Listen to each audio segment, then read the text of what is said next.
Hello and welcome to Griffinscope Tarot. This is my new series, my new channel, where I'm going to be teaching you how to read tarot cards without a textbook. So being a dyslexic, it's something that I've always found difficult to do things by textbook. So this is going to be absolute gold for you if you haven't got a photographic memory or time to go through all of this stuff. Do you know, I even tried it by osmosis, trying to remember everything while I slept. Impossible, not for me. So by the end of this video, I will have set you up to have started you to interpret your day readings. What you're going to do is shuffle the cards. You're going to stop when you feel like it. Don't do anything I tell you that doesn't feel right. Everything has to be empathically in tune with your cards, okay? And don't stop shuffling until you feel ready. So I've shuffled and already put some energy into these cards, and I'm going to turn them over and we're going to see what I get. So another thing that I can put as an analogy to learning tarot without textbooks. I expect a lot of you have actually looked at dream analysis, perhaps the dream interpretation books that you can get, and you know, you'll look up, oh, I don't know, I dreamt of a table last night, and suddenly a table is so generalized in its meaning to absolutely everybody on the planet. No, we're individuals. We can interpret our own stuff, thank you very much, through our own life experiences, through our soul's journey. So when we look at these two cards here, so shuffle in the morning, come back to them perhaps last thing at night, not before you go to sleep because you don't want to be kept up and awake thinking about all this. You know, at some point in the evening, reflect back on your day and look at the two cards that you've chosen. And I literally just want you to hone in on the pictures. Forget anything you've been told before. So the first card that we're starting off with is the Tower. The Tower, it's conflict, isn't it? It's quite it feels quite terrifying in some ways to look at, but look at the time of day, look at the season, look at if you could put one word to that card, what would it be?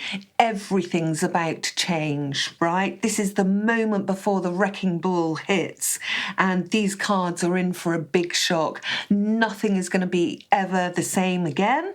They're going to be thrown out of that tower with the power of the ball, and everything will crumble to the ground in order for everything to be built up again.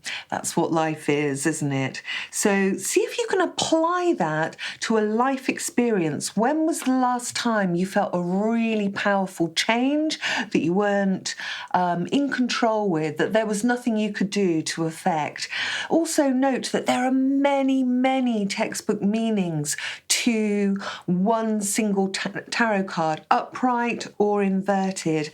And we do not need to have all those interpretations in our brain for one reading. There may be a couple of kind of understandings and awarenesses that you get from the card in the moment. You know, when that intuition, that door opens, things that happen in the moment, things that you say impulsively or come to mind, it's all to do with the intuition. It's all relevant and needs to be put into the card and interpreted that way. Now, a lot of people will say, oh, Griff, you know what, intuition, it's a bit scary, I'm not sure what it means. Well, let me tell you, we've had our intuition with us for thousands of years, and thousands of years of evolution of humans or animals have not changed that intuition. We are supposed to have it so that we can survive. Yes, we're surviving in a different way, but we still need it. So just quickly moving across to the Lovers card then. On the surface, this is more of a kind of a card you would maybe like to see if you're a client or a querent. And it's not always about the perfect soulmate coming along. Often this is about choice. Look at the polar opposites that we've got. A white cat, a black cat. Is everything growing or is everything dying? Things are growing. We've got an angel here putting some protection over this relationship.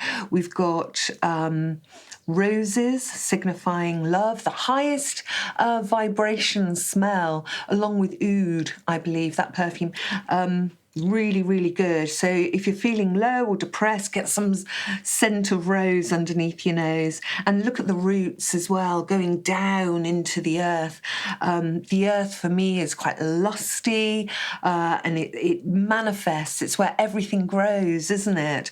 So again, apply this to your life. When was the last time you had to take a pause, pardon the pun, and make a really important life decision? Note this is a major arcana, so it's a major life lesson. It's not one of those little threads that lead up to a big mountainous moment. It is the mountainous moment. You know, you've got the big choice in front of you, and there's always for me, in my experience, with the Lovers card, this connotation of one of the life paths leads to or has like an ethical connotation, a moral connotation that leads to the right road, that leads to success, and the other one leads to perhaps a lot of conflict and discord. So, you know, when you look at the Tower next to the Lovers, then if I was looking at it in terms of a life change and a life choice that was going to happen quickly instead of the hesitation, might lead to maybe initially some conflict. So suss it out. You will feel your way through this. Trust the process. Trust your gut feelings. You know, as I've said through the Griffinscope, we have many neural pathways that go down to our gut. This is research now, old research out of the Neuro Lab. And we psychics, we've been saying for absolutely aeons, you know, trust your gut instinct, and now we can prove it. Now we have this very important research to lean back on. So it's an art, it's a science, it's something that for me there's no hard and fast rules, which is what the textbooks give you. So if you're more of a Hierophant or an Emperor character that needs that pragmatic approach of reading textbooks and having all the theories, or whether you feel like you can trust that life process that you've already had, what the soul's learned, and interpret them. And I feel like you can, because I tell you what, we've been interpreting pictures since we were all babies. So I would love you to give it a go. Let me know how you get on in the comments, and also ask me your questions. Ask me what you'd like me to focus on. Don't forget to like and subscribe. We are a new channel, so we need all the subscribers we can get. Tell your friends. It's literally just a case of pressing that button. It will not cost you anything, but it will help keep the content coming to you. So, yeah, don't even keep a journal, literally. Just look at the cards at the end of the day, have that time, a bit like the High Priestess or the Hermit, that time for you away from the flopsome, the jetsam, the hustle and bustle of life, and just look at those cards and let them resonate with you. That's all you need. Another way is to put them on your screensaver, or maybe even next to your bed, so they are there, you know, for you to look at last thing or first thing in the morning. Maybe even under the pillow, whatever feels right to you. A lot of us have made tarot altars in order to help us understand what the card means to us. So if you are particularly creative or artistic, that's something you could do. How would you, in your own unique way, make a tarot altar that depicted the meaning to you personally of the Lovers? So you might put that card in a photo frame. You might journal some words if you're so inclined, if you're that way. put any objects, crystals, maybe some rose quartz would go with this, all sorts. Honestly, it's endless. It's endless. I also must say at the very beginning of this series, having been reading, like I said, since I was 13, I don't feel like any of us will probably know everything about the tarot that there is to know. It is a bit of a lifelong commitment. It's something that comes in when you've got that creative flow and you've got that intuition flowing as well. And then it might just be on the back burner for a little bit, and then boom, you know what? You find yourself in a lover's tarot card moment in real life, and it all just blends together and makes sense. It's brilliant.